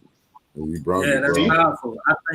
I think that's where the Absolutely. confusion come in, because we thinking that we was coming from Africa or going to Africa. They was taking our serious warriors over to the islands. They taking them off of the mainland because this what they wanted the mainland. So they thinking they isolating them over there in the islands for the mainland. Right. In So order what? to, yeah, I'm listening. Yes. Go ahead. Yeah. So what they did, because what I did, you see, so my background is engineering, so I know I know what I have to do to know something. Because that's what engineering is. What do I have to do to know what I need to know? You see, so I study the environment and see what in the environment will tell me that story. So what I did, I looked at for the Black Americans, well, not only North Americans, the Caribbean people that they sent to Liberia, not only Liberia, a whole lot of countries in West Africa, uh, Sierra Leone, Liberia, Gambia, a whole bunch of places. And I studied the language that they brought there. And there's elders you can still find there now in Sierra Leone that speak. They just leave Jamaica. They speak the same way today, and I can understand every word they're saying. Mm. See that? So Mm. this is our language that left um, from here.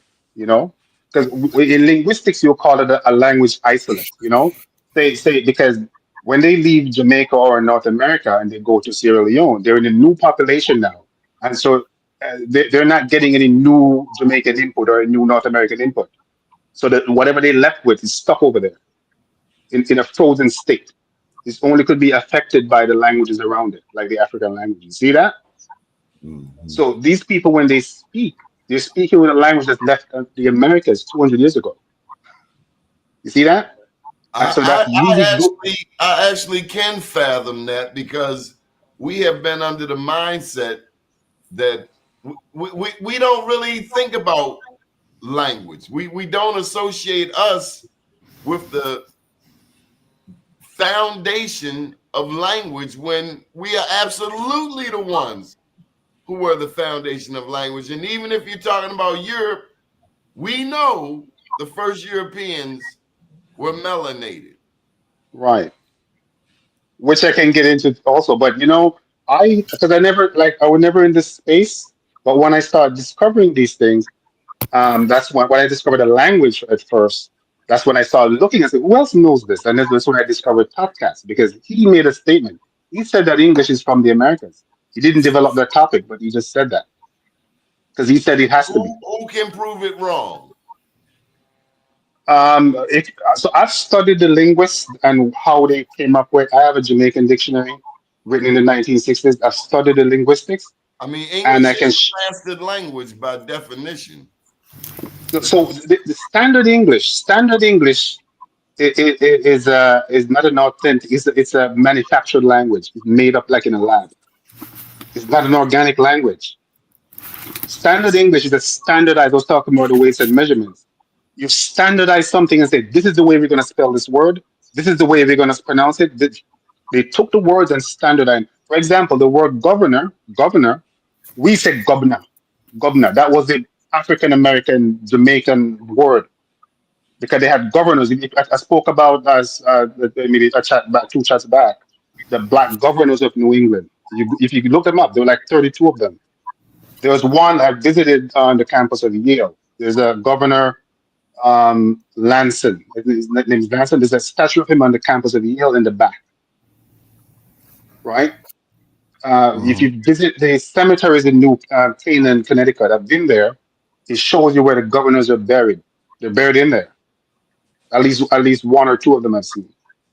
This is place I'm not talking about internet. I've visited these places just to see for myself, right? So they had black governors in New England and in the American South. In New England, because the conquest happened from north, from Canada downwards. America wasn't conquered from Florida up. It conquered from north to south. You see? And so the governors collapsed earlier in the north than in the south. In the south, it collapsed when they told about Reconstruction and we were sorry for the blacks, so we put some blacks to office. That's a lie. Those people were always governors. That's when they took it over. Remember, I talk about the powder, but you reframe it. You want the cops to look away. You toss it. So you reframe it. So what they did was they reframe the what was there and say, Reconstruction made it, but it's not true. That is not true. You're looking at the indigenous system that lasted up until the 1870s in the South. You see that? So That's what they true. did, now is that they created this Freemen's Bureau, and it's called, I put in the chat, it's called the Freemen's Bureau of Refugees and Abandoned Lands.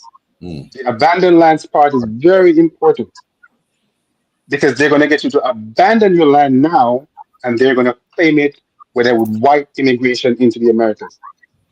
And they tell you now that, and they start taking on black names. There's no white person named Jackson or Washington. They start taking on these names to claim the estate because the plantation is Washington estate. They claim it. You see that?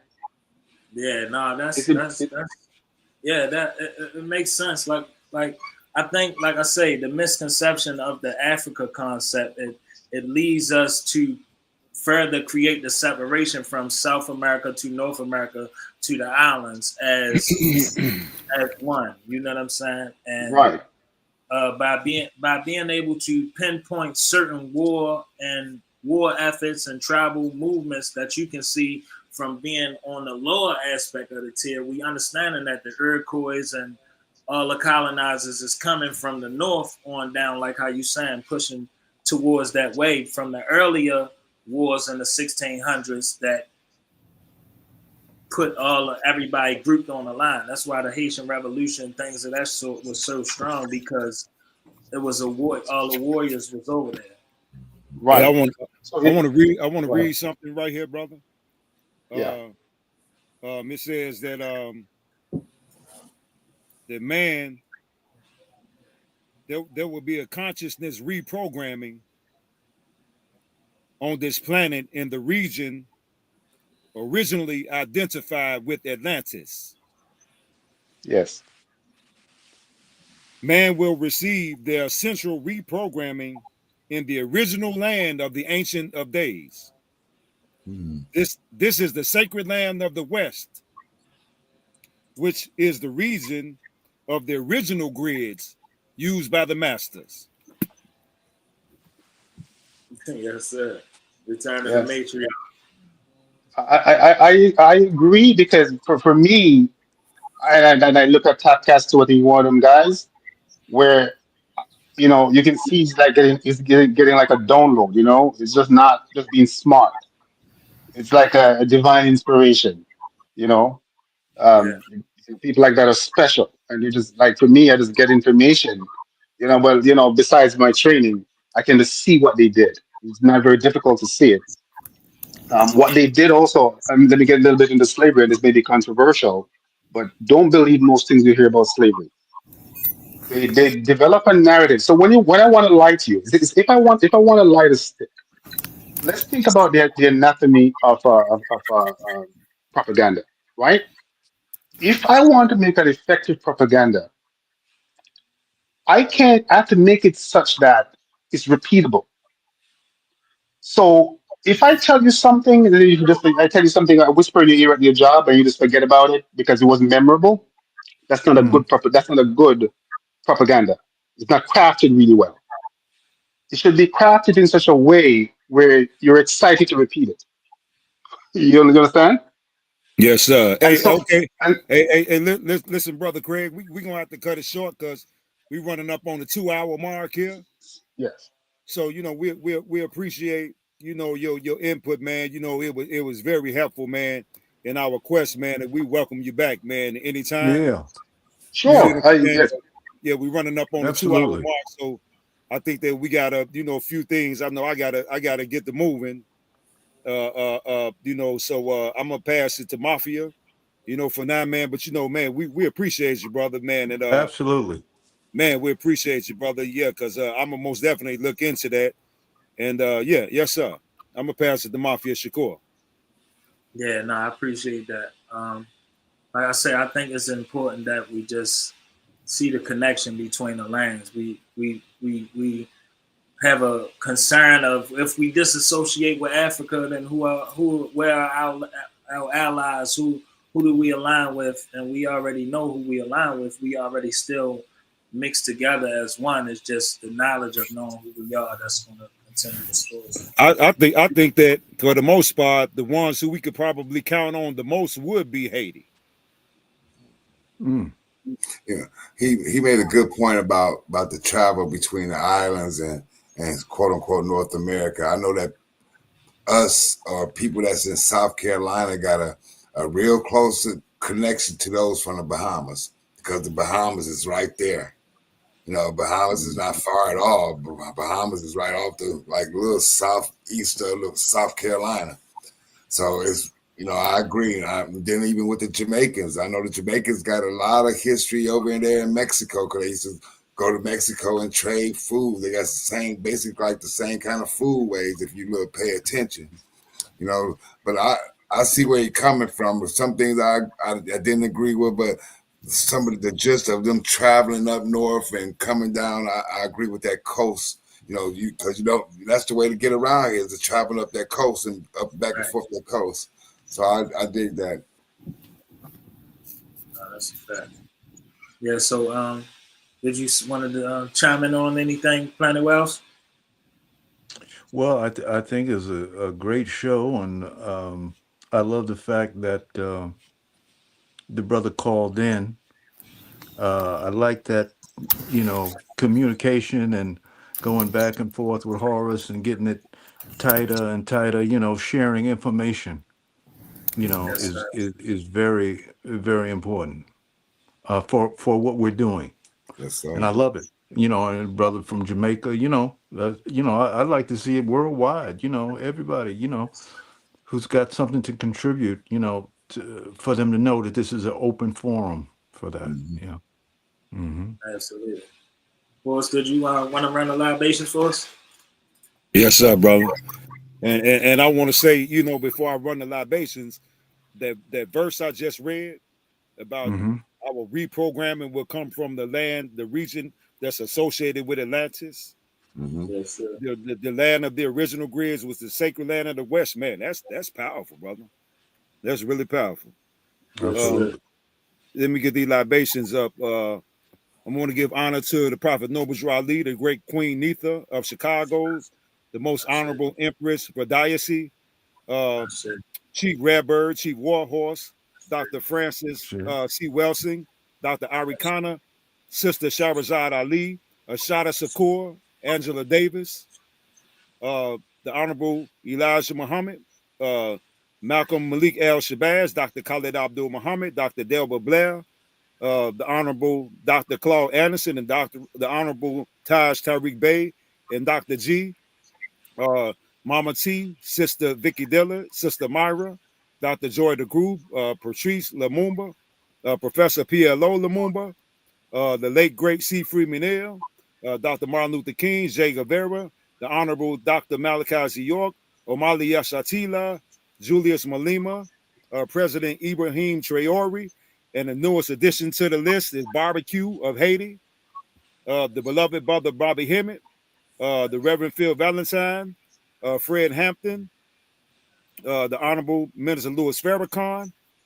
Professor James Small, Anthony T. Browder, the sister on the YouTube that goes by the name of LaChris, Anthony T. Browder, Rod Hayes, Steve Coakley, Billy Carson, 19 Keys, Dane Calloway, Karimo Ahua, Riza Islam, the legendary Top Cat, the late great Dr. Sebi, the late great Leila O Africa, Yaki Awakening, King Randall, the beloved brother Doni Glover for providing us with this platform to reach our people, the Honorable Planet Wells, the beloved brother Hannibal James, the young, wise, and intelligent brother Mafia Shakur, and to all of our viewers who are 100% on our team in this monumental indigenous movement here on Turtle Island without any questions asked whatsoever.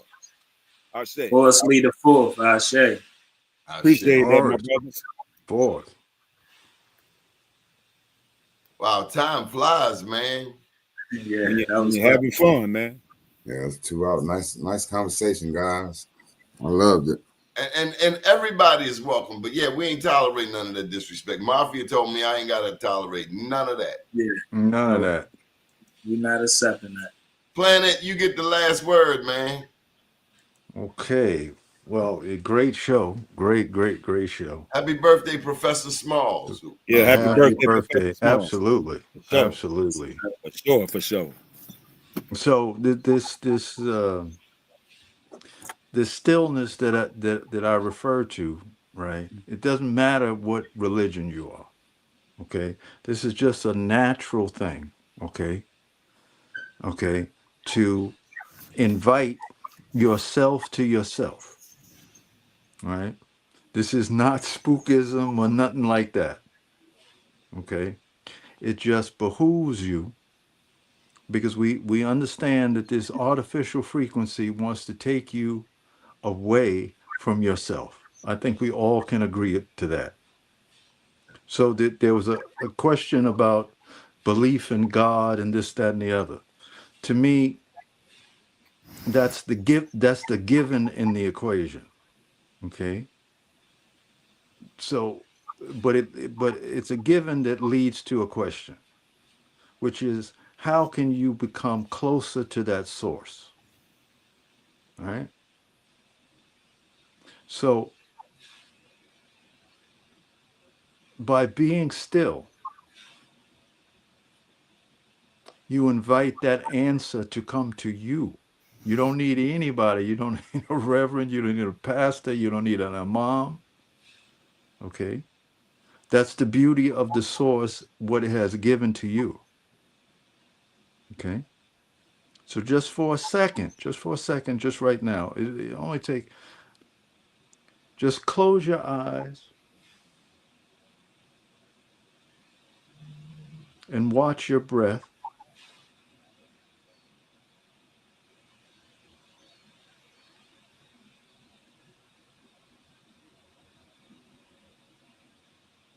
See, you did it. It's very easy. It's very easy. So from time to time, you just increase that a little bit every day. And a gift from the universe will come to you. Man, I see cats standing on the corner doing nothing all day, man. I want to see some cats get to work, Jack. No, Hey, I want to say shout out to. Hold on. This is the hardest work. Mm-hmm. Ask the boys on the corner to be still for a minute. See how hard it is. They there like 10 hours, bro. They still. No, they ain't still. They ain't the still that I'm talking about, and you know that. Okay. Well, if they wouldn't have had if they wouldn't have destroyed Black Wall Street, them brothers would have something to do. I want to give a shout out. I want to give a shout out to Sister Brenda Bennett, as well as Sister Secrete Balance as well. Yeah. Well, what happened to Sister Bennett? I haven't seen her in a whole like several hours. I don't know, man. That's a good question. Well, we miss Sister Brenda. We hope she tunes on back in. We hope that you like and subscribe to the show. Mafia, tell them who you are, how they can get in touch with you. Mafia Shakur. I'm on all streaming platforms. You can email me at 410mshakur@gmail.com. Planet Wells, how can people get in touch with you, sir? They can get in touch with me through Mafia Shakur. Good enough. Hannibal James, how can they reach you, sir? You can get me at Hannibal, the number 5 at gmail.com. Okay, Dog Star Network on YouTube. Yeah, Horace Lee the Fourth, Dog Star Network. Check me out. You can also reach me at adldavis19@gmail.com. I ask that we all try to be nice to somebody. Try to say some please and thank you and you're welcome. And, you know, somebody hold a door for you, say thank you. Don't cost you nothing.